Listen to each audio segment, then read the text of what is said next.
Pra gente, cooperar é a chave de tudo. É ter visão de mundo, compromisso com as pessoas e com o desenvolvimento do país. É fazer juntos produtos de alta qualidade que melhoram a vida e a alimentação de todos. Copacol coopera. Coopera com uma alimentação leve e saborosa. Coopera com praticidade no dia a dia.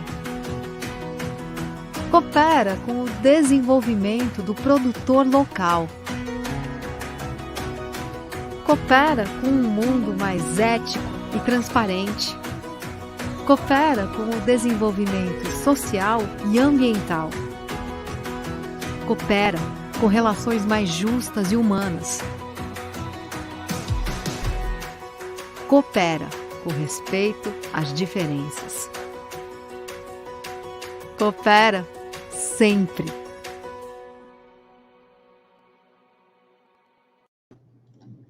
Boa noite, cooperados, familiares e colaboradores da Copacol. Agradecemos aí a todos vocês que estão conosco aqui participando do nosso segundo seminário técnico digital, né? Meu nome é Thiago Madalosso, sou gestor da área técnica agronômica da cooperativa e vou estar atuando aqui nesse evento, né, nesse segundo nosso evento aqui como mediador. Com foco em melhorar os índices produtivos dos cooperados, a Copacol ela tem buscado constantemente levar uma informação técnica relevante, de qualidade, até vocês aí, agora que estão do outro lado dessa tela, né, produzida em nosso Centro de Pesquisa Agrícola, o CPA. Uma dessas estratégias utilizadas, né, para realizar essa transferência tecnológica são os nossos seminários técnicos, que acabam criando esse link direto da equipe de pesquisa lá do CPA com o nosso cooperado.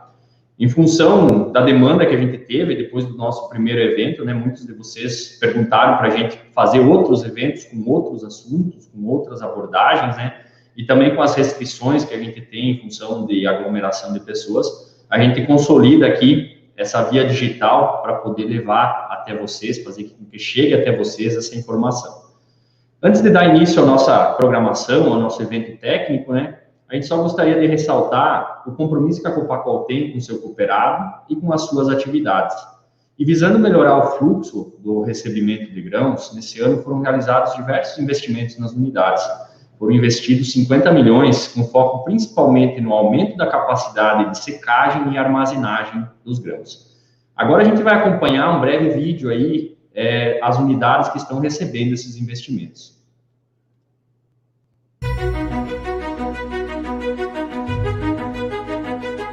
A produção de soja e milho são fundamentais para a continuidade do ciclo de produção de alimentos que a humanidade tanto precisa. A cooperação brota na terra, junto com a semente que se torna o sustento de milhares de famílias cooperadas e também de colaboradores. E neste momento de incertezas, a Copacol mantém suas atividades e continua cooperando com negócios de seus cooperados, para que cresçam com segurança e rentabilidade. Pensando nisso, a Copacol está investindo 50 milhões de reais em melhorias e adequações de unidades de recebimento e armazenagem de grãos.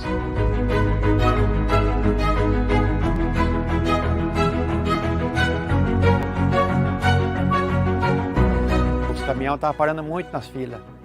E você sabe que caminhão parado, colheita para também, né? Então, acho que vai ser uma coisa assim bem louvada assim para nós e um benefício bem aceito, né? E estava precisando mesmo.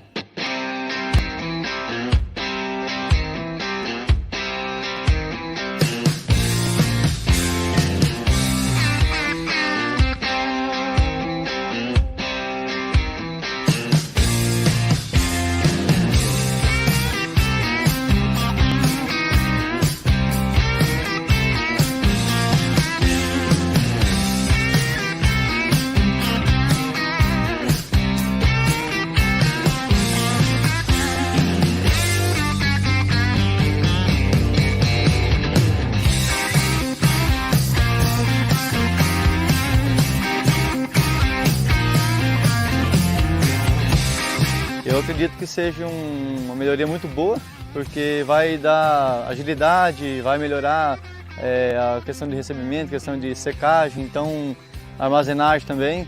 Então tudo isso vai ajudar o cooperado a entregar com mais facilidade e mais segurança para a cooperativa. Estou muito satisfeito, estou contente com a parceria com a Copacol aí. A gente já vem, desde quando eu era sócio antes, eles compravam entreposto, eu gostava pouco, quando eles vieram para cá facilitou muito para a gente e eu estou muito satisfeito, né? Contente com a questão de atendimento de agrônomo, atendimento de todo o pessoal ali de escritório, tudo, estou muito satisfeito. Várias delas receberam novos secadores, balanças, tombadores, silos e muitas outras melhorias. Desta maneira, as obras vão maximizar todo o processo de recebimento da produção dos cooperados. Copacol, coopera sempre.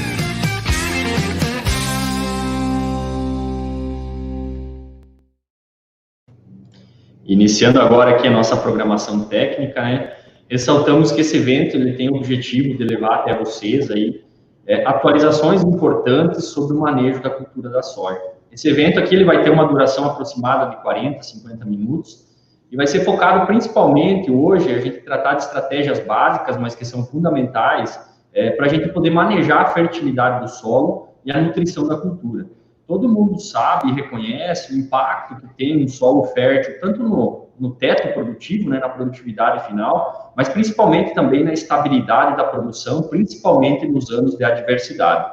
Vou pedir para vocês aí que, caso surjam dúvidas, aproveitem o chat para interagir, para fazer seus questionamentos, né? É um ponto importante da live aqui, desse momento, essa interação com você aí, cooperado.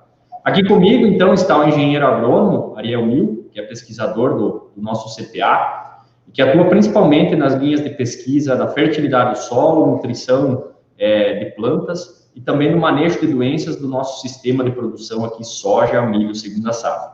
Um bom evento a todos. Boa noite, Ariel. A palavra está contigo.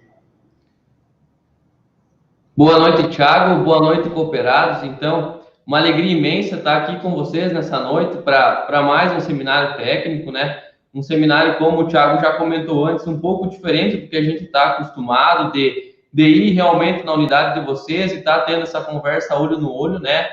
Mas devido a tudo que a gente está passando, então essa foi a forma que a gente encontrou de continuar perto de vocês, de realmente tá passando informações para vocês, né? Tá conversando. E nessa noite a gente vai tratar de um assunto muito importante, né? Que é o chefe aí para a gente ter altas produtividades, que é a fertilidade do solo, né? Basicamente a gente vai estar tratando da fertilidade e da adubação para a cultura da soja, que é, sem dúvida, muito importante para a nossa produtividade. Para dar um norte, então, da nossa conversa, eu vou mostrar aqui um roteiro do que a gente vai estar conversando nessa live. Fiquem bem à vontade para perguntas, para a gente estar conversando da mesma maneira que a gente fazia presencialmente. Então, o nosso roteiro vai seguir os seguintes pontos, né? O primeiro ponto que a gente vai estar tratando é sobre a correção, né? Calagem, alguns pontos importantes que a gente considera para fazer uma boa calagem, né? Inoculação, como fornecer aí o N que o soja precisa, né? Adubação nitrogenada, ou da onde que vem esse N, né? A nossa adubação macro aí, com fósforo, potássio e outros nutrientes que a gente vai estar conversando, que é um dos principais investimentos que a gente faz na lavoura em adubação, né? Como está a questão de micronutrientes e também, no final, para fechar um pouco de como está o nosso sistema produtivo, como anda o nosso sistema produtivo, então. Esse é o roteiro, né?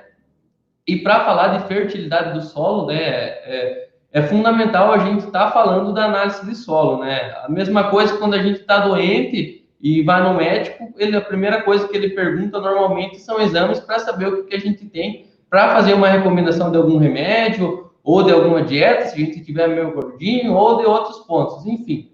Com o solo não é diferente, né?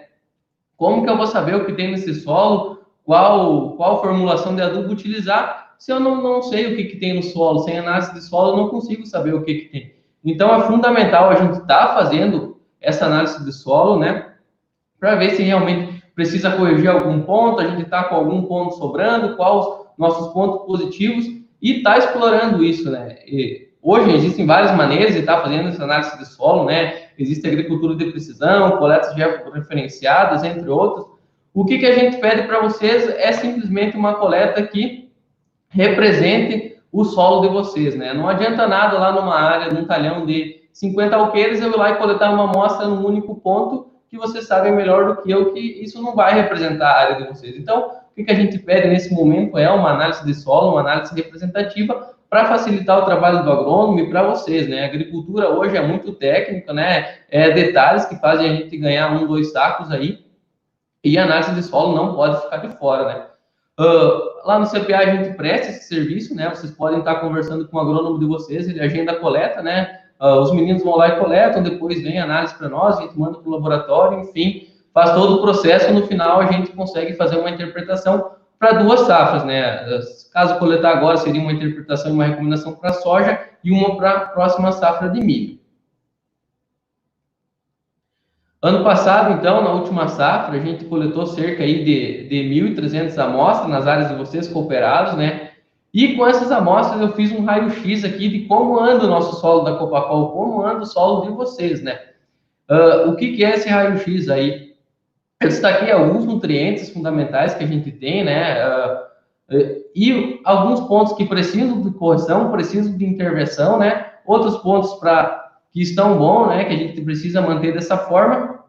E o primeiro ponto que eu quero destacar aqui com vocês é as áreas que estão necessitando de uma calagem, que estão necessitando de calcário propriamente dito. Então, aqui a gente tem cerca de 28% dessas 1.300 amostras que a gente fez, né? Que estão precisando de uma calagem de maneira urgente, né? Então, a gente até olhou para esse dado e a gente precisa estar tomando as devidas providências para estar corrigindo esse solo, porque a gente sabe quanto é importante a correção, né? Eliminar o alumínio do solo, né? Porque é um elemento tóxico, a gente não precisa dele, e também manter os teores de pH em faixas adequadas para os outros nutrientes conseguirem ficar disponíveis e fazer o seu papel, né? 53% das áreas aí desses 1.300 amostras, né? Estão em amarelinho aqui. O que quer dizer desse amarelinho, né? Quer dizer, de certa forma, cuidado, né? A gente não está em nível crítico ainda, mas a gente precisa monitorar, né? E, se necessário, fazer essa correção nessa safra ou na outra safra, né? E 19% das áreas estão com a saturação de base aí em níveis adequados para a produção. Então, é um ponto que chamou bastante atenção, né? A gente tem que aproveitar o momento agora, né? Está terminando a safra de milho, logo começa a safra de soja, então é o momento que a gente tem uma janela aí que consegue fazer a correção do solo, consegue estar manejando e fazendo essa aplicação. Outros 2 nutrientes que a gente olhou nesse raio-x aí que chamaram bastante atenção, são o boro e o enxofre, né? A gente viu que bastante áreas estão com o alerta ligado, algumas áreas estão precisando de uma intervenção meio logo. Por que esses nutrientes têm baixado ao longo do tempo nas nossas áreas, né? Praticamente é por 2 motivos, né? Primeiro motivo, a gente vem aumentando a produção ano a ano, né? Todo ano a gente quer produzir mais e a gente está conseguindo, a não ser que aconteça condições climáticas adversas, a gente está conseguindo aumentar a produtividade, né?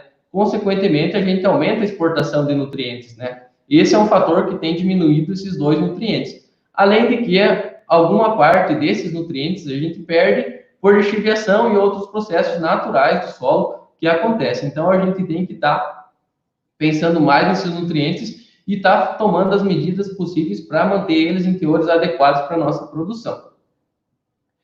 Aqui, então, destacar com vocês o fósforo e o potássio, né?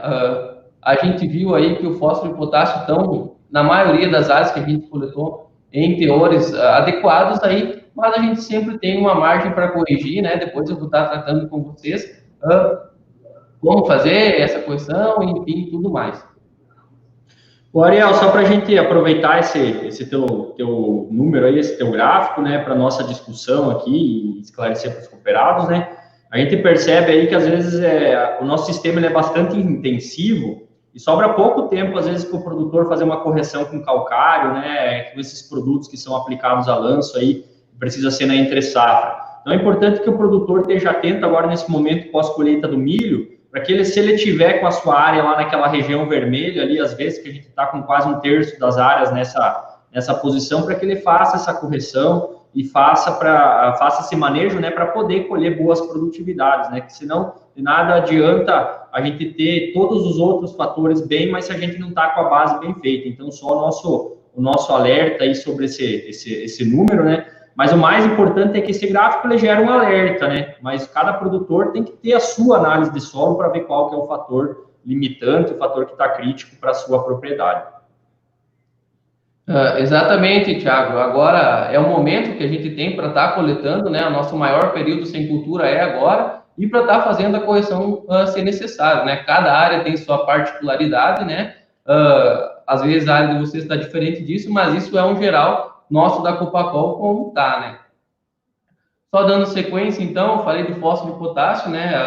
Que tem sempre, tá bom, né? No geral nas áreas, mas sempre tem uma margenzinha aqui que a gente pode estar melhorando.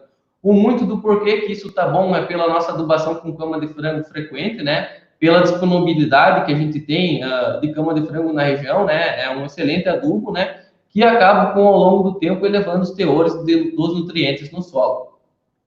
Outro ponto que a gente tem aqui, que às vezes a gente se preocupa, tem uma preocupação bastante grande, é com micronutrientes, né? Eu vou falar para vocês que a maioria dos nossos solos está com os teores de micronutrientes adequados, apenas uma pequena fatia aí, 3%, tá? Com os teores que precisariam de algum tipo de intervenção. Mas, bom, eu falei para vocês que agora é o momento da calagem, né? Que a gente tem um intervalo aí entre culturas, que a gente pode estar realizando essa calagem, né? Tá corrigindo realmente o solo. Aqui eu trouxe um dado que vai ajudar a gente a conversar sobre que dose de calcário usar. A dose vocês têm lá no manual, né? Como que é a recomendação, a gente ajusta a dose conforme é a nossa recomendação, né? Aqui a gente fez um ensaio lá no CPA para realmente confirmar se essa dose ainda está funcionando, né? Ano a ano a gente vem aumentando produtividade, né? Vem fazendo adubação pesada com nitrogenados que vão acidificando o solo, e a gente queria confirmar esse ajuste de dose, fazer um ajuste de dose aqui junto com vocês, né? Então, o que a gente fez lá? Pegou uma área lá dentro do centro de pesquisa, né? Fez a análise de solo, né? Para começar. Aí, fez o cálculo lá para elevar a saturação de bases até 70%, que é o que a gente almeja quando faz a correção, né? Fez a correção conforme eu mando o manual, né? Que é dividindo a dose em 2 para o sistema de plantio direto, né? Porque a gente quer corrigir a camada superficial aí do solo. Usou, então, essa dose aqui, um tratamento era com essa dose recomendada pelo manual, outro tratamento a gente não fez aplicação de calcário, né? Usou 100% da dose, usou a dose cheia, né? Que era utilizada antigamente, quando a gente aplicava 50%, escarificava, corrigia e depois aplicava os outros 50%, né? 150% da dose e 200% da dose que deu lá no nosso cálculo. A gente já conduziu esse trabalho por 2 anos, né? A ideia é continuar conduzindo para ver até onde a gente vai com isso, né? Mas então foram 4 safras, né? Foi soja, foi trigo, foi soja novamente, e agora a última safra que a gente colheu recentemente foi milho. E o que a gente viu com esse trabalho, né? Aqui nessa coluna a gente tem o rendimento de grão acumulado das 4 safras, né? Por isso esses valores altos, é o rendimento das 4 safras. O que a gente viu? Que quando a gente está fazendo a correção com a dose cheia, com doses de calcário um pouco mais alto, essa correção está conseguindo entregar um resultado melhor do que quando eu estou usando metade da dose. Então, isso já é uma tendência na nossa recomendação, a gente tem clareza que pode estar fazendo dessa forma, né? Aumentar um pouco da dose, a gente vai ter um residual um pouquinho maior e, consequentemente, a gente está melhorando a produtividade. Interessante esse dado, né, Ariel? Eu acho que é um trabalho bem consistente lá do CPA, a gente precisa continuar conduzindo ele, né, mas são 4 safras já avaliando esses resultados, e muda um pouco a nossa recomendação, né? Anteriormente a gente dividia a dose recomendada por 2, e agora a gente passa a observar esses resultados melhores usando 100% da dose, né? Então é interessante isso, que dá segurança para a gente para poder aumentar um pouco essa dose do calcário, já que às vezes o produtor demora um tempo até reentrar na área, ele aplica e às vezes acaba demorando 4, 5, 6 anos, às vezes a gente acaba não acompanhando com análise de solo, né? Só é importante a gente também comentar aqui que é importante o produtor ter análise em mãos, porque senão ele vai querer colocar uma dose alta de calcário, mas às vezes não está precisando, ele pode sim causar problemas de desequilíbrio no solo dele. Essa, então, o Thiago fez um comentário muito pertinente, né? É uma informação nova que a gente tem que estar trazendo, mas tem que sempre tomar como critério lá a análise de solo. Ninguém vai jogar calcário fora do que precisa, né? Então, com certeza, fazer essa recomendação de acordo com o que a análise de solo está pedindo para a gente fazer. Aí, então, ajustado a dose, né, aparecem muitas questões, né, existem alguns tipos de calcário, qual que é o melhor calcário para a minha área, né, é o calcário preto, que é o calcítico, ou o branco, que é dolomítico, né, a cor deles às vezes varia, né, a cor é muito em função da região, da onde está pegando esse calcário, né, aqui na região a gente apelidou o calcário preto como calcário calcítico, o branco como dolomítico, né, praticamente a diferença deles, a única diferença deles é o teor de magnésio que eles têm, né. O calcítico tem menos de 5% de magnésio e o dolomítico tem mais de 5% de magnésio. Qual que é melhor para a minha área? O melhor para a sua área é aquilo que a análise de solo pedir. A gente tem que olhar a relação cálcio-magnésio e ajustar para que ela fique mais próximo possível de 3:1. Então, basicamente, é essa a diferença entre os dois calcários, e o melhor para a área de vocês é o que o solo realmente está pedindo. Outro ponto que está se tornando até uma moda aqui, né? A gente escuta volta e meia falar de óxidos, que eles têm um poder de reação rápido, né? Referente aos carbonatos, que é o calcário comum, né? Que a gente tem. A diferença deles está realmente nesse poder de reatividade, né? Mas também óxidos são mais caros, né? Porque eles passam por processos químicos para ter essa reação mais rápida, né? Com certeza vocês já devem ter ouvido aquela historinha lá da lebre, da tartaruga, né, que apostaram uma corrida, né, que a lebre saiu ganhando, gastou toda a sua energia ali no começo, mas no final quem venceu a corrida foi a tartaruga. Então, isso é só uma comparação, né, para a gente botar na ideia que qual que é o melhor, depende do que a gente quer, né. O óxido vai corrigir o solo muito rápido, mas também o efeito dele vai ser muito rápido, né? A gente teria que estar reaplicando mais frequentemente, né? Praticamente todo ano a gente teria reaplicando, né? E seria um custo bastante elevado estar fazendo essa aplicação todo ano, né? A gente entende que por enquanto ainda o bom e velho calcário é o melhor custo-benefício e é a melhor forma da gente estar corrigindo nossas lavouras, ele entrega a correção que a gente precisa, num tempo que a gente precisa, e se a gente monitorar, a gente não vai precisar sair disso tão logo. Outro ponto que a gente escuta bastante conversar, né, e eu estou tentando aqui desmistificar algumas coisas para vocês, tornar mais claro, né, para a gente realmente saber o que é investimento e o que é um custo que a gente não precisa, né, é a questão de colocar calcário junto na semeadora, né, lá no momento do plantio da soja, eu colocar calcário para tentar corrigir o solo lá. Bom, se a gente tem que fazer isso, alguma coisa já vem errado lá atrás, né? O momento que eu estou estabelecendo uma cultura, que eu estou plantando a soja ou o milho que for, eu já tenho que estar com esse solo corrigido, eu não posso deixar para corrigir na última hora, né? Isso, a gente já vem com um problema. Então, essa correção de fazer no momento da semeadura não é a melhor maneira, né? Além de que, se a gente levar muito o pH do solo, ali perto da onde a gente está disponibilizando os nutrientes, principalmente fósforo, né? Eu estou elevando o pH do solo ali, estou colocando fósforo nesse mesmo ambiente, né? A gente sabe que quando o pH do solo é muito elevado, pode ser que o fósforo se ligue com o cálcio e fique indisponível para a planta. Então, eu estou gastando dinheiro colocando fósforo, colocando calcário e não estou conseguindo entregar o que eu quero, né? O fósforo, às vezes, fica imóvel e não é aproveitado pela planta. Outro ponto que a gente tem, né, é a questão da distribuição, né? Não estou falando que é ruim ou que uma é boa, né? Só para falar, vocês sabem quando a gente faz distribuição a lança, a quantidade de perda que a gente tem, né? Quando está aplicando um calcário, lá é uma nuvem de calcário, não tem muito como evitar, mas é a maneira que a gente tem, né, de operacional, né, para fazer essa aplicação de calcário. Aqui eu só trouxe uma foto comparativa, né, de uma calcalhadeira de arrasto, né, mostrando que a gente perde um pouquinho menos quando faz esse tipo de operação, além de que consegue ter uma distribuição bastante uniforme nesse sentido, né. Não que o outro método seja ruim, mas é um ponto de se pensar, né, a gente tem que fazer calagem a cada 2, 3 anos, né, por que não daqui a pouco ter um equipamento na propriedade ou em parceria com alguém para estar fazendo isso, né, a gente produz muito, mas também exige muito do solo, né? Tem duas culturas que exigem bastante do solo, a gente acaba acidificando e essa prática de calagem é essencial para a gente manter esse potencial produtivo. Ô, Ariel, só aproveitando aqui, antes da gente pular de assunto, né? A gente já tem uma pergunta aqui do João Eduardo, ele pergunta quanto aos óxidos, com relação à mobilidade. Só te respondendo aí, João Eduardo, na verdade, assim, a mobilidade em relação ao óxido ou em relação ao carbonato de cálcio, né, que é o calcário ou esses produtos que são óxidos, ela não muda muito no solo. O que muda bastante é a velocidade de reação.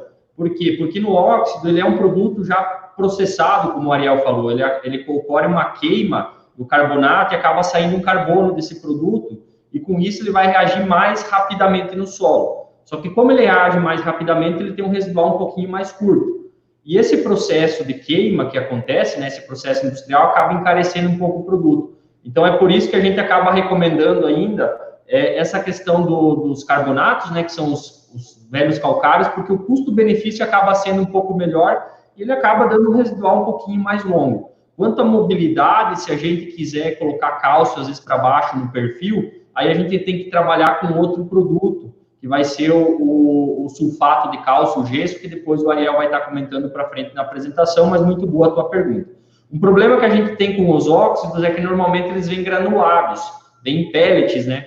E quando eu pego um produto granulado, não é o melhor produto para correção do solo, porque ele precisa ser moído fino para ter um contato grande com a superfície do solo, e aí eu vou conseguir melhorar a minha correção. Quando eu coloco muito produto junto, né, vamos pensar assim, num pellet, ele acaba não tendo a mesma reação que um produto moído, moído, né, vamos dizer assim, farelado, que é o calcário, vai ter de contato com a superfície do solo, ok? Dando sequência, então, já finalizando esse assunto da correção, né? Vamos para o próximo assunto. Vamos primeiro tratar dos assuntos que a gente vê que tem mais condição da gente melhorar no curto prazo, né? Falar agora do enxofre e do boro, né? Praticamente eu já comentei aqui por que os níveis desses dois nutrientes estão baixos, né? O enxofre acaba que é lixiviado para as camadas mais profundas do solo, a planta não consegue muitas vezes chegar lá. E outro ponto é a exportação, ele é bastante exportado no grão da soja, né? E para estar corrigindo esse nutriente, a gente tem algumas estratégias com a adubação do enxofre, né? A correção com sulfato é uma estratégia, né?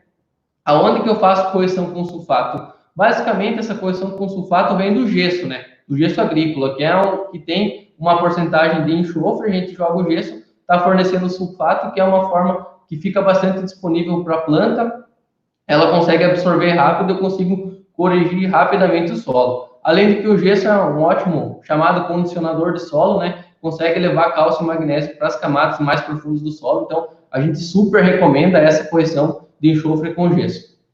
Outra forma que a gente tem é com S alimentar, né? Aí tem alguns adubos à base de enxofre com S alimentar, né? Essa adubação pode ser feita sem problema nenhum, né? Esse S alimentar, para ser absorvido para a planta, então ele precisa passar por um processo de transformação, né? Aí sim ele vai conseguir ser absorvido para a planta. Esse processo é um pouco mais lento em comparação com os sulfatos, mas acaba que é sendo liberado e a gente consegue corrigir e por muitas vezes até ter um residual um pouco maior. Então são as duas maneiras que a gente tem de estar fazendo essa correção. Outro ponto que a gente tem, né, são a questão dos fertilizantes sólidos, né? Aí a gente tem fórmulas já de fertilizantes que vêm com enxofre e boro, né? Tem, por exemplo, para soja 4,20,16, né? Mais enxofre e boro, né? Então, se a gente tem problema nas nossas áreas com esses nutrientes, a gente pode estar olhando sim com carinho para essas fórmulas, porque não está utilizando elas. É uma maneira sim de estar corrigindo e de estar fornecendo para a cultura para manter sempre um teto alto de produção. Aí, outra forma também que tem de fazer a suplementação desse nutriente é a fertilização foliar, né? Não é o que a gente mais recomenda, né? Porém, tem algum apelo, né? Porque vamos pensar assim, se eu tenho que fazer uma intervenção via foliar, alguma coisa de novo já está errado, né? Quando eu estou estabelecendo uma cultura, o meu solo já tem que estar apropriado para essa cultura. Se está faltando alguma coisa, às vezes não é o ideal. Outro ponto que pega aí nessa fertilização foliar é a questão de conseguir colocar realmente a dose que a planta precisa e ela absorver isso e utilizar isso. Então, são os dois pontos que a gente precisa estar olhando com cuidado. Quanto ao boro, né, é muito parecido à didática do enxofre, né, porém, o boro ele não tem carga, né? Ele não se liga com ninguém ali no solo, então ele é facilmente lixiviado. Isso é um fator do que os nossos teores às vezes estão baixos, né? Então também tem algumas estratégias para a gente estar fazendo a correção desse nutriente, né? Uma estratégia que a gente vem utilizando frequentemente na região, a gente vê muitos produtores fazendo isso, é a utilização do ácido bórico na dessecação. Essa aplicação a gente também recomenda com força ela para vocês, né? Que corrigindo esses teores de boro aí antes do estabelecimento da cultura, a gente consegue fornecer o nutriente para a cultura, além de que se eu fizer essa aplicação de ácido bórico constantemente ao longo dos anos, eu consigo manter os teores de boro em níveis adequados aí no solo, onde eu vou, consequentemente, ter uma produtividade muito boa. Também tem, como eu falei, assim como enxofre, tem fertilizantes que já vem na constituição, já vem junto na constituição, né, na formulação enxofre-boro. Ariel, só para a gente gerar mais uma discussão aqui, né, eu acho que esses dois nutrientes, eles têm uma importância bastante grande para a cultura, e a gente acaba, às vezes, não olhando muito para eles. E a dinâmica no solo, como você bem comentou, né, eles acabam sendo lixiviados. Então, vão ser dois nutrientes que constantemente a gente vai ter que lidar com a correção deles, né? Porque eles vão acabar sendo levados para camadas mais profundas e, com isso, a gente constantemente vai estar tendo que repor eles. É importante que os produtores aí tenham isso em mente, para pensar, né, em quais estratégias eu tenho na minha adubação para repor enxofre e boro no meu solo. Né? Então, você comentou de várias delas, mas é importante o produtor pensar nisso anualmente em todas as culturas que ele vai estar fazendo. Se ele conseguir colocar um pouquinho por vez, acaba diluindo o seu custo, né? Ou tem opções mais robustas aí, como, por exemplo, uma aplicação de um gesso, que acaba tendo um residual um pouquinho mais longo. Mas bacana. Outra forma ainda que a gente tem de fazer essa correção com o boro são as ulexitas, né? Uma fonte que a gente tem até umas formulações comerciais aí, porém essa fórmula aí, ela às vezes ela demora um pouquinho mais para ser disponibilizada e pode ficar um pouco retida no solo, mas também é uma forma que a gente tem de estar fazendo a correção desse nutriente, caso vocês tenham alguma dúvida. Então, eu conversei com vocês aqui mais nesse início aí sobre os pontos que estavam pegando, né, para a gente, pontos que realmente a gente pode melhorar, que não são difíceis de trabalhar, que a gente tem total condição de estar melhorando para manter a nossa produtividade alta, né? Muitos de vocês têm produtividades altas, a gente quer manter isso e, se possível, elevar, né? Então, são pontos para a gente estar trabalhando. Agora eu vou começar a trabalhar um pouquinho mais da adubação macro, né? Dos nutrientes que a soja precisa em maior quantidade, né? E o primeiro nutriente que eu vou estar falando aqui é sobre o nitrogênio, né? Da onde que vem o nitrogênio que a soja precisa, né? Então, vou falar para vocês que esse bichinho aqui, essa bactéria aqui, o Bradingizobia, ele faz a gente economizar muito dinheiro toda a safra, realmente muito dinheiro.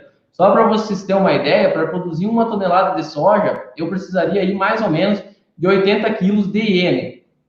Para produzir o nosso 180 sacos aí por alqueire, eu fiz uma conta para a gente ter uma noção, né? A gente ia precisar de 2 toneladas de ureia. Essas 2 toneladas de ureia praticamente iam inviabilizar o cultivo. Então, graças a essa bactéria, a gente está conseguindo ter todo o nutriente que a gente precisa, né? Ela faz a simbiose ali com a soja e consegue puxar todo o nutriente para a cultura da soja ter essas 2 toneladas que seriam de forma simbiótica com o Bradingizobia, né? Mas eu estou falando para vocês, né, que essa bactéria, que o Bradingizobia, ele consegue fornecer todo o nutriente para a cultura da soja. Vocês devem estar se perguntando, mas por que então eu tenho fórmulas com 6, 8, até às vezes 10% de N na base, né? Essa adubação de base, a gente considera ela bastante importante, né? Porque o Bradingizobia, para ele conseguir realmente fazer essa simbiose com a soja e estar fornecendo aí nitrogênio 100% com força, né? Ele demora um período de tempo aí, uns 15, 20 dias, para realmente estar fornecendo nitrogênio. Então, esse N que a gente coloca na base, é muito importante ter essa adubação nitrogenada de arranque, N de arranque, né? Que a gente chama, é importante a gente continuar fazendo dessa forma que está correto e vai dar a quantidade de nitrogênio que a gente precisa ali no começo. Outro ponto bastante importante que a gente vê, né, é fazer essa inoculação toda a safra, né? Não é inocular uma vez e pensar que a bactéria vai durar a vida inteira ali no solo, não. Ela é uma bactéria bastante sensível a clima, a outros fatores, precisa ali da soja, né? Então, é bastante importante a gente estar fazendo essa inoculação todo ano, né? A gente tem que ter como vista que isso não é custo, né? Isso é investimento, né? Então a gente precisa estar fazendo isso, além de que não, é muito barato estar fazendo essa inoculação. Outra prática que a gente vê que está dando resultado, né? Além de fazer inoculação, é fazer a co-inoculação. O que é a co-inoculação? Tu pegar o Bradyrhizobio mais azospiril lá, que a gente usa mais no milho, né? E tá colocando os dois juntos já na cultura da soja, né? A gente vê que os dois juntos têm um sinergismo, né? Tanto quando a gente faz essa inoculação na semente, quanto a gente faz essa inoculação no suco, né? Então, a gente vê esse sinergismo, esse aqui é um resultado lá do CPA, aqui a gente consegue ver o rendimento de grãos, né? Aqui era só Bradyo, aqui era Bradyrhizobio mais azospiril, né? Tanto na semente aqui aumentou a produção, quanto no suco também a gente conseguiu esse acréscimo, então a gente recomenda fazer essa inoculação e essa co-inoculação, né? Outro ponto que tem também, né, são a questão dos inoculantes longa-vida, né, que a gente pode estar trabalhando ele num período de tempo maior com mais comodidade, né? Por que vocês devem estar se perguntando por que a gente não faz esse tipo de tratamento com inoculante longa-vida lá na hora que a gente está tratando a semente para vocês, né? Bom, várias pesquisas mostram para nós que esse inoculante longa-vida ele consegue sobreviver por um período de tempo, desde que tenham condições ambientais apropriadas para eles. O que são essas condições ambientais apropriadas, né? São, basicamente, a temperatura amena aí de 20 graus. Por que a gente não faz isso? A gente hoje ainda não tem estrutura para guardar toda a nossa semente em temperatura ambiente de 20 graus, né? Ou até mesmo, quando a gente carrega a semente no caminhão de vocês, lá do depósito, vai para o caminhão de vocês, às vezes fica um dia lá sem plantar, 2 dias, né? Será que embaixo da lona do caminhão lá a gente consegue preservar a 20 graus a temperatura? Então, é um ponto que a gente ainda tem para trabalhar mais para frente, né? Por isso que a gente continua até hoje recomendando aquela inoculação que você faz de semente lá na hora de plantio, né? Ou no suco, hoje está sendo bastante utilizada, uma maneira excepcional de estar trabalhando com a inoculação, é o que a gente mais recomenda para vocês, porque dessa forma a gente vê que vai conseguir entregar a quantidade de bactéria necessária para fazer uma boa simbiose aí com a soja e entregar o que a gente precisa. Já indo, continuando no nossa adubação macro, né, um dos maiores investimentos que a gente faz na lavoura todo ano, né, falar um pouquinho de fósforo e potássio aqui, né, a gente viu lá que não estão sendo grandes problemas para nós, e que bom, a gente fica muito feliz quando vê isso, né. Aqui as maneiras de distribuição, né, só dando uma comentada, né, o fósforo, então, ele não é móvel no solo, então a gente precisa realmente estar enterrando ele, vamos dizer assim, para ele ficar lá onde é que ele precisa, perto da raiz, para poder ser absorvido pela planta na quantidade necessária. Muitas vezes a soja, por exemplo, é uma cultura que demanda muito cloreto, né? Então a gente às vezes não pode colocar todo esse cloreto na base por questão de salinização, né? E às vezes se faz necessário uma complementação a lanço de cloreto. Essa prática aí está validada, está sendo uma ótima prática que vocês têm feito. Agora, 2 pontos que eu vou tratar mais detalhados com vocês daqui para frente, né? Se eu tenho os teores do solo corrigido, né? Qual que é o ajuste da minha dose, quanto que eu tenho que trabalhar para manter a minha produção alta, né? E qual que é uma dose de equilíbrio aí que eu mantenho o nutriente e mantenho uma produção muito boa, né? Então, esse é um trabalho que a gente montou lá no CPA há bastante tempo atrás, né? Já são aí, começou em 2013 lá, está até hoje, já foram 12 safras, né? Bastante tempo que a gente está conduzindo esse trabalho, né? Provavelmente vocês já viram isso em algum momento, né? O que é esse trabalho? A gente pegou lá, dentro da área do CPA, né? Coletou análise de uma área lá que a gente queria fazer esse trabalho, né? A gente viu que os teores de nutriente estavam altos, todos estavam adequados, tanto fósforo quanto potássio, não estava precisando de calagem naquele momento. E a partir daí, desse start inicial, o que a gente fez? Começou a plantar uma parcela lá, um pedaço, sem fósforo, sem nada de fósforo. Plantou outro pedaço lá, outra parcela aí com 20 quilos de fósforo, de P2O5, né, por safra. 20 quilos no soja, 20 quilos no milho, se fosse milho, ou no trigo, na cultura em questão. 40 quilos, 60 quilos e 80 quilos. O que a gente quis ver com isso? A gente quis ver com isso qual que é a dose que eu mantenho a produção elevada e mantenho o teor do nutriente adequado, né? Então, aqui a gente tem a produção em toneladas acumulada dentro dessas 12 safras, né? E o que a gente conseguiu ao longo desses anos, a gente tem muita segurança para falar para vocês, né? Hoje a nossa dose de máximo rendimento está em 56 quilos de P2O5 por safra. Então, o que esses 56 quer mostrar para nós, né? Se eu tiver com o teor de nutriente corrigido no solo, eu aplicando 56 quilos de P2O5 por safra, eu vou conseguir manter a minha produção alta e vou manter o teor do nutriente adequado, né? A gente demorou, nesse ensaio, praticamente 4 anos para começar a ver diferença. A safra passada, a outra anterior, que a gente começou a ver uma diferença. Por quê? Aqui onde é que a gente fazia zero adubação com fósforo, a soja, o milho em questão, ele conseguia pegar do solo todo o fósforo que ele conseguia. Então, demorou para ter resultado. A gente plantou várias safras sem ter resultado, mas quando deu, a gente viu o resultado apareceu e o resultado foi que a gente precisa ter essa adubação de 56 aí para manter os teores elevados. Até quando? A gente vai manter esse trabalho por mais um tempo, até a gente achar que for preciso, para ir sempre ajustando essa adubação que a gente chama adubação de equilíbrio. Da mesma forma, a gente fez com o potássio, né, o mesmo ensaio similar, né, aí a gente fez com as doses, né, 20 de K2O, né, 40, 60, 80 e 100, e também achou uma dose de equilíbrio por potássio, por safra, né, de 53 kg por hectare, aí, que a gente tem que estar utilizando para ter alta produção e manter os teores do solo adequado. Eu falei muito para vocês de manter os teores do solo adequado, né? Então, aqui eu vou conseguir explanar melhor essa questão, né? Essa linha azul que vocês estão vendo aí na tela de vocês é o teor que a gente tinha lá em 2013, quando foi feita a análise de solo, né? E aqui as barras aqui são como está o teor desse nutriente hoje no solo. Se você pegar aí onde é que a gente plantou com nada de fósforo durante todo esse tempo, o teor caiu de muito alto lá onde é que a gente tinha para quase nada, caiu para 3,4.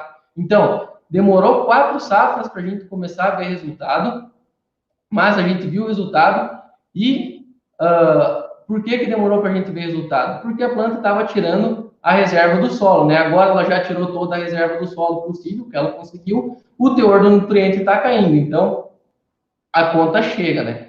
Aqui a linha vermelha está mostrando onde é que é aquela dose que a gente chama dose de equilíbrio, né? Daqui para baixo, quando eu adubei com menos que os 56 kg, a planta tirou do solo, né? E daqui para cima, eu estava adubando em excesso, a planta estava pegando o que ela precisava e o resto estava sobrando para o solo. Basicamente, foi essa a didática do ensaio. Para o potássio aqui, gente, o nível crítico também aí de 52, né, 53, né? Daqui para baixo, as culturas tiraram do solo, daqui para cima a gente já viu que estava sobrando. Então, essa é uma informação muito importante que eu trago para vocês, né? Esse ponto de equilíbrio. Um ponto que eu quero ressaltar para vocês é que até hoje, até onde eu sei, fósforo é fósforo, potássio é potássio, né? Se você tem lá dois adubos, né? Você vai trabalhar 10, 15, 500 quilos de um adubo, aí vem outra forma, diz, não, com o meu adubo 10, 15, você pode trabalhar metade da dose, 250 quilos. Essa correção de fósforo e potássio, pessoal, é matemática básica, né?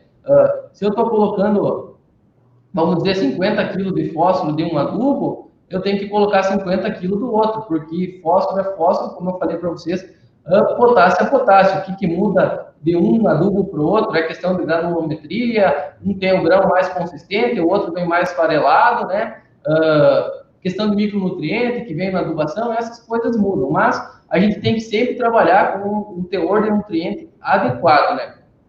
A diferença aí é basicamente essa. Bem colocado, Ariel. Acho que, só para contribuir com o teu comentário, né, eu acho que a fertilidade do solo, ela segue uma lógica matemática, né? É importante o produtor entender que, às vezes, ele vai querer fazer um comparativo de uma safra lá na propriedade dele, ele pode, mesmo colocando uma dose baixa, ele ter uma resposta parecida. O que a gente precisa? precisa de trabalhos de longa duração, como esse que você mostrou para nós aqui, né?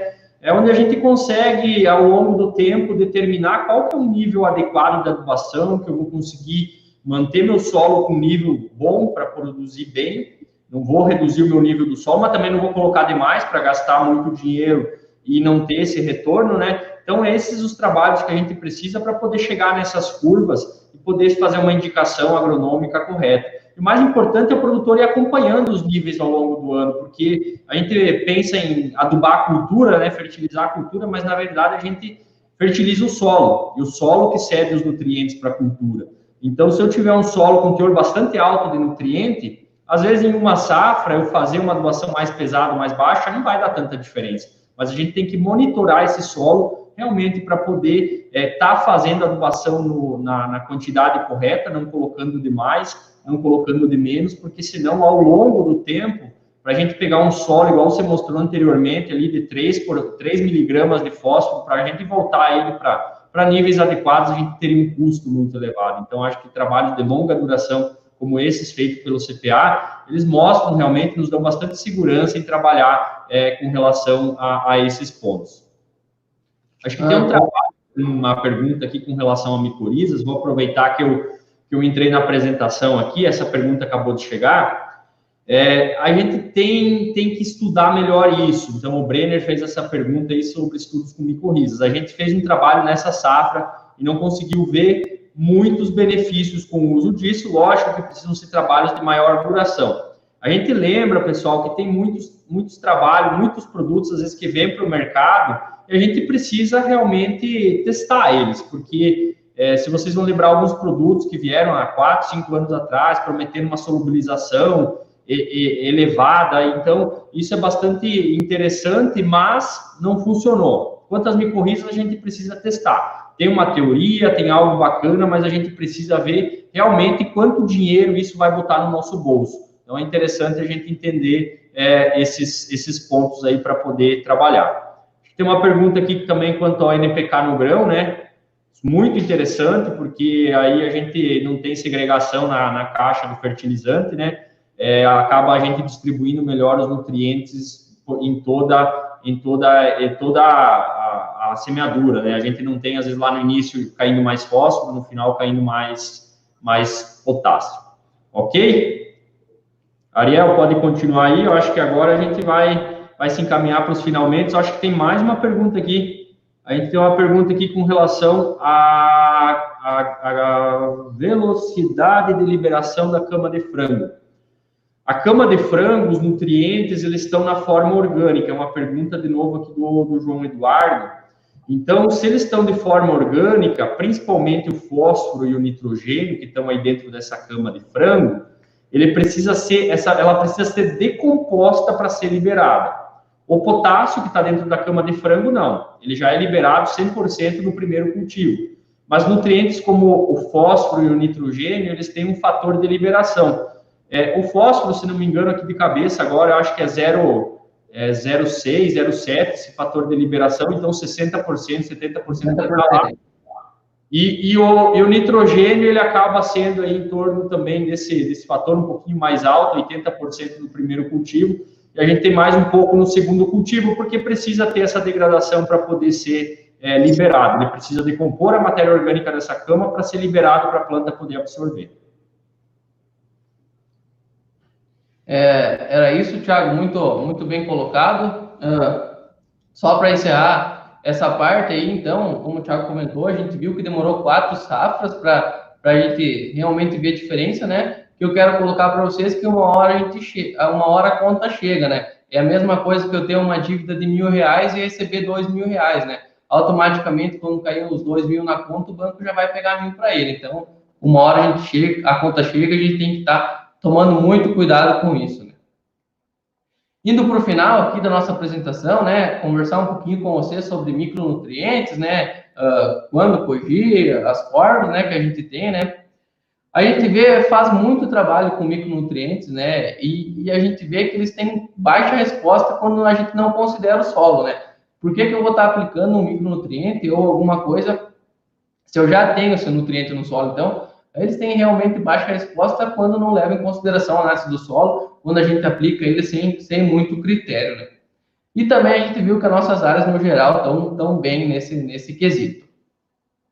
Para dar uma explicada melhor para vocês aqui nessa questão de micronutrientes, né? Como eu falei para vocês, a gente faz muito trabalho com micronutrientes lá no CPA, né? A gente pegou aqui 110 tratamentos, né? Em 6 safras, né? Na soja, né? Onde tinha micronutriente na semente, micronutriente via foliar, diferentes tipos de micronutrientes, né? E fez quanto que eles agregaram em porcentagem em relação à testemunha, né?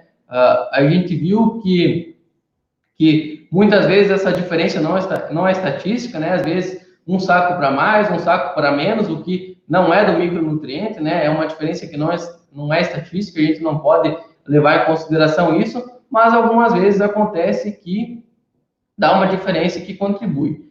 Normalmente, quando a gente vê essas diferenças, né, a gente analisou, e esses números aqui que estão puxando esse gráfico para cima, né, eles são onde é que a gente faz aquela adubação com micronutriente, principalmente de cobalto e molibdênio, né, que tem relação com o ciclo do nitrogênio, né, então eles ajudam aí a planta a ter mais nitrogênio, são os pontos que estão puxando para cima essa curva de adubação com micronutrientes. Então, a gente pede realmente para vocês tomar cuidado e ter critério para fazer esse tipo de aplicação e investir realmente onde é que a gente está precisando.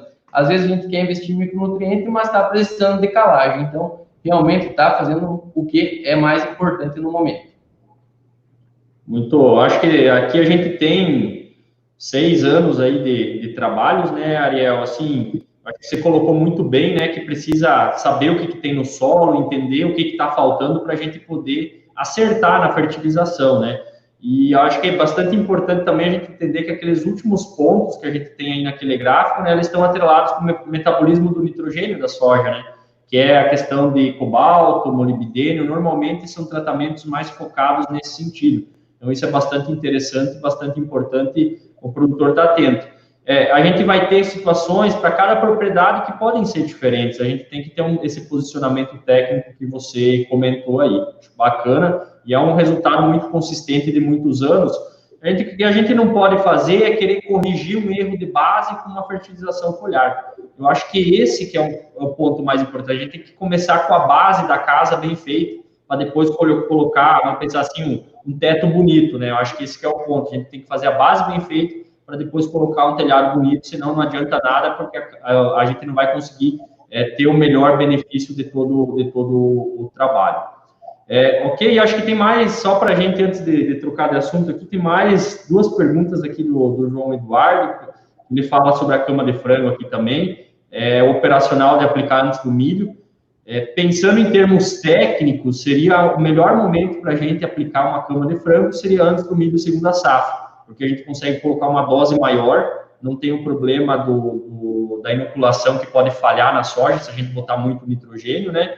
E também vai ser muito aproveitado, esse nitrogênio é muito importante para a cultura do milho, que não tem a mesma eficácia numa inoculação igual a gente tem com a soja. Então, vai depender muito da propriedade, é muito difícil, mas se for possível de fazer, é o melhor momento. Enquanto a porcentagem de nutrientes que existe na cama, ela é bastante variável, de acordo com o número de lotes, com relação a quantos lotes está ficando, quanto tempo está ficando. Thiago, em média, uma cama com 10 lotes, ela tem 26 kg de nitrogênio, 33 kg de fósforo e 29 kg de potássio. É mais ou menos assim, a gente, vulgarizando o número, um 333 seria mais ou menos a formulação aí para a gente trabalhar. Algumas camas que ficam mais tempo, esse número pode ir para 3,5%, 3,7% de cada um desses nutrientes.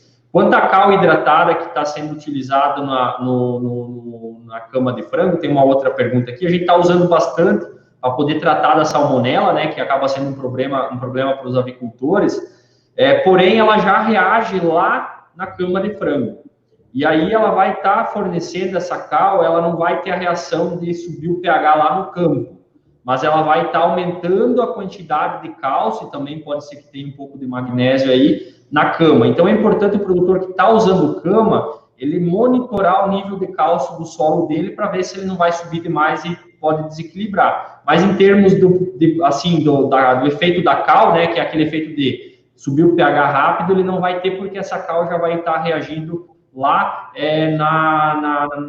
na cama de frango, né? Quando tiver aquela umidade ali, ela já vai estar tratando. Não era o nosso principal assunto de hoje, falar da adubação orgânica, mas como surgiu essa demanda, né? Se continuar a surgir essa demanda, a gente pode estar conversando em algum outro momento, até podemos alinhar com o Thiago, né? E sempre que a gente trata desse assunto, surgem dúvidas, né? A gente percebeu isso. Recentemente fez um dia de campo, onde surgiram várias dúvidas, e a gente lá do CPA está de olho nisso e está bolando alguns trabalhos para fazer daqui para frente, para ter uma recomendação bem firme para vocês, né? Você falou da questão de aplicar antes do milho, né? Quando a gente aplica antes do milho, até a dose, a gente consegue elevar um pouco essa dose, né? Lá na soja, a gente recomenda no máximo 10 toneladas por alqueire antes da soja. No milho, a gente pode estar trabalhando até 12 toneladas, um pouco mais, porque não tem a questão de ter muito N de acamar, né?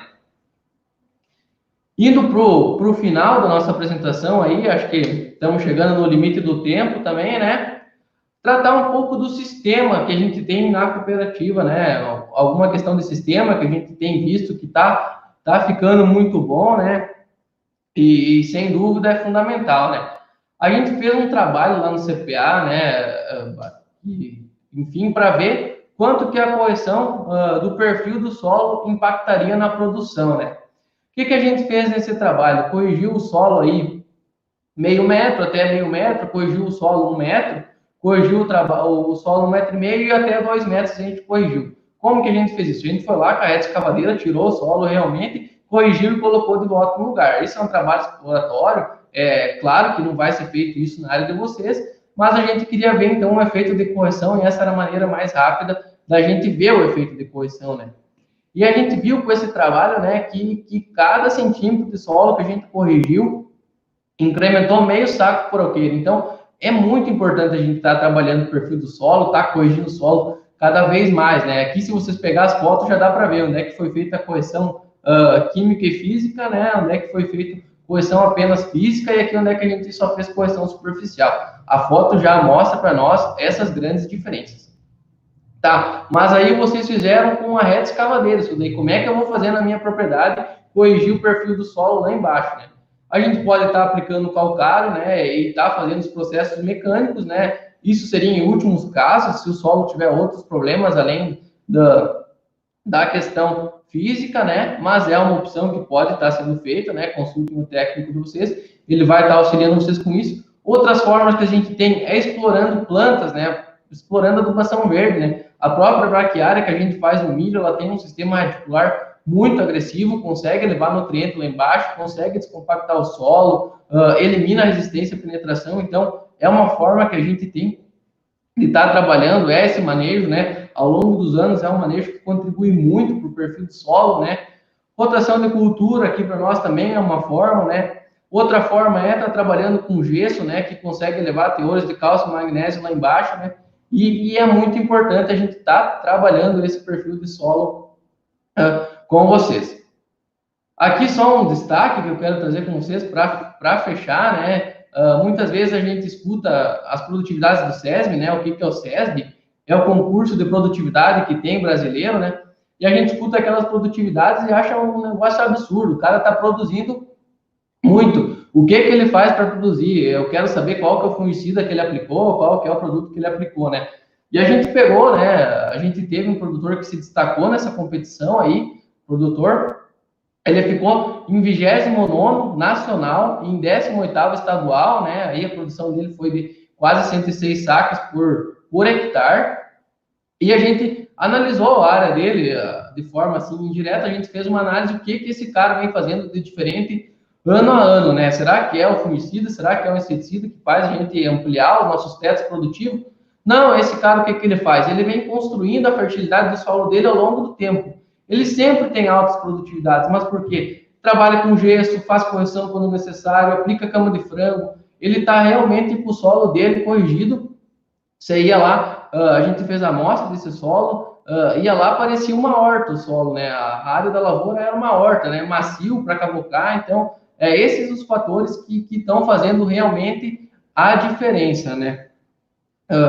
Outro ponto, né, além desses fatores, né, a gente viu que é o que tá influenciando. Não adianta depois eu colocar a melhor semente, colocar o melhor tratamento com fungicida, colocar tudo do bom e do melhor lá, se eu não tiver um solo apto para estar recebendo todo esse pacote tecnológico que vem depois. Então, eu preciso melhorar a estrutura, preciso melhorar a fertilidade, preciso da análise de solo, porque a agricultura hoje é muito profissional. Cada detalhe faz, com certeza, a diferença para a gente produzir mais e com mais rentabilidade. Acho que da minha parte era isso, né? Acho que acabei passando um pouco do tempo, peço perdão para vocês e espero do fundo do coração ter contribuído para vocês cada vez mais aumentar a produtividade e qualquer coisa a gente está à disposição lá no CPA, podem pegar meu telefone e tá junto comigo. Então, o Pacol coopera junto. Obrigado, Ariel. Acho que a gente tem mais algumas perguntas aqui. Alguém perguntou sobre a extração de potássio. Deixa eu só ver se eu consigo achar quem foi aqui. Depois eu vejo o nome, mas foi pedido quantos quilos de potássio são extraídos pela soja, né? A gente tem a extração, que é o que ela tira do solo para poder produzir, e a gente tem a exportação, que é o que vai embora com o nosso caminhão lá no grão para a cooperativa, vem aqui para a cooperativa, né? A gente está falando mais ou menos de 15 quilos por tonelada que a gente está levando embora aí, algo em torno disso. Então, é importante o produtor ter mais ou menos esse número se a gente pensar em potássio. Acho que esse é o número aí para ser seguido. E aqui também a gente tem mais uma pergunta da Jéssica aqui, com relação a fazer a calagem, essa correção, né? E depois fazer o fósforo na sequência, né? E também sobre fazer calagem e a gessagem, se existiria a restrição, intervalos que a gente deveria seguir. Uma pergunta bem interessante. O fósforo, como o Ariel comentou anteriormente, dos fertilizantes solúveis que a gente tem, né? Se a gente aumentar demais o pH, ele pode se ligar ao cálcio e ser indisponibilizado. Só que a gente aplica o calcário em superfície. Se eu coloco o fósforo na linha de semeadura, não tem tanto esse problema, porque a gente vai ter uma camada em cima mais alcalina, né? E o fósforo vai estar lá mais no fundo, num local onde que não vai ter esse efeito tão grande do calcário, né? E com relação a calcário e gessagem, é bastante importante a gente primeiro fazer a calagem. Até foi essa pergunta de novo da Jéssica para baixo, com relação a uma mistura de calcário e gesso. Não é o mais interessante. O interessante é a gente identificar se eu precisar calcário e gesso, fazer primeiro a calagem para poder corrigir a minha camada superficial, eliminar se eu tiver alumínio ali na superfície, porque senão se eu coloco o gesso precisando de calcário, esse gesso não vai ter aquele efeito de descer em profundidade e carregar o cálcio e o magnésio lá mais para baixo para fazer a raiz crescer. Ele vai acabar fazendo um pouquinho desse efeito mais na superfície. É importante a gente saturar a superfície do solo com cálcio e magnésio, né, que vem do calcário, para depois a gente jogar o gesso e ele levar isso lá para baixo. Com relação aos micros, também tem uma outra pergunta aqui, foi perguntado com relação a hormônios, utilização de hormonais. Na verdade, aquele trabalho, também foi pergunta da Jéssica, aquele trabalho que o Ariel mostrou, com 110 tratamentos, ele é um mix de vários produtos. Então, ali a gente também tem hormonais.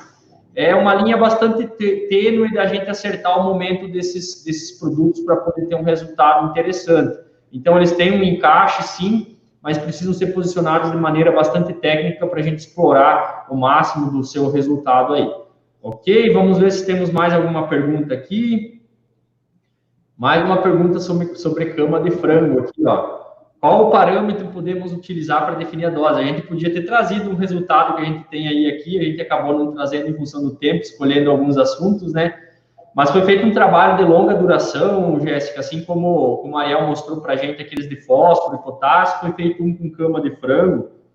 E esse trabalho mostrou para a gente que uma dose adequada da gente trabalhar seria cerca de 10 toneladas por alqueire, se eu for trabalhar antes da soja, e em torno, eu posso aumentar essa dose até para 15, 16 toneladas se eu fizesse aquela aplicação antes do milho, como foi comentado aí pelo João, acho que ele comentou isso, né, João Eduardo.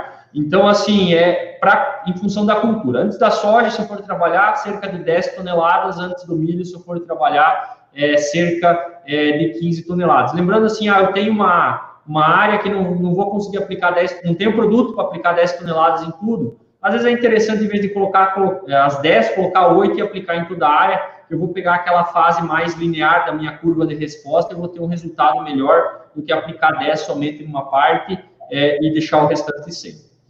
Pessoal, não sei se ficou alguma dúvida, pergunta, estou dando mais uma olhada nos comentários aqui, mas eu acho que a gente está já avançado no tempo. Se aparecer mais alguma, depois a gente pode estar respondendo em um outro momento, até no programa de rádio, a gente pode estar levando esses questionamentos, né? Eu acho que a gente encerra aqui o nosso evento, agradecendo realmente a presença virtual de vocês aqui, né? No nosso segundo seminário técnico digital.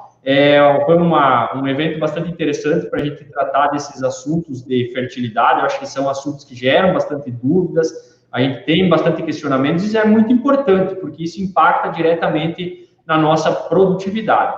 Falar para vocês que, em caso de dúvidas, no decorrer da safra, e nesse momento que é bastante oportuno para a gente fazer as correções do nosso solo, procure a nossa equipe técnica, né? A equipe técnica da Cupacol, ela está capacitada para poder suportar vocês em todas as decisões. Um obrigado a todos, uma excelente safra e uma boa noite.